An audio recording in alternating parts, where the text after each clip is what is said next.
jërë ngeen jëf mbokk internet yi topp seen canal bi di Ndiaye Production l'officiel ñu ngi leen nuyu baax di leen ziara di ñëw suñu actualité sport ak jëmale ko nag tey ci match Sénégal bi doon dox ci diggante mook Malawi ci 3e journée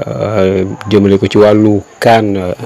éliminatoire CAN 2025 bi war a am ca Maroc. mel ni rek Pape Thiaw tey ñu bari doon ko xaar na mu nekk premier match am boo xam ni moo jiite équipe bi. waaye mu mel ni def na ci performance bu am solo def na ci résultat bu am solo mu dóor équipe bi di Malawi 4-0 mu nekk match bu amoon solo ki di Iliman Ndiaye fasoon na ci match bi lool wane boppam ki ay Sadio Mané kazalika moom it Pape Gueye tamit mi ngi noonu Boulaye Jackson am dugal première biyam tey fii ci équipe nationale mu nekk match bu am solo match bu xam ni gis nañ jeu bu am solo mais nag ay question yu bari commencé dugg nag ñu ni Pape Thiaw pourquoi pas est-ce que duñ ko jox rek équipe bi xam nga rek Sénégal moom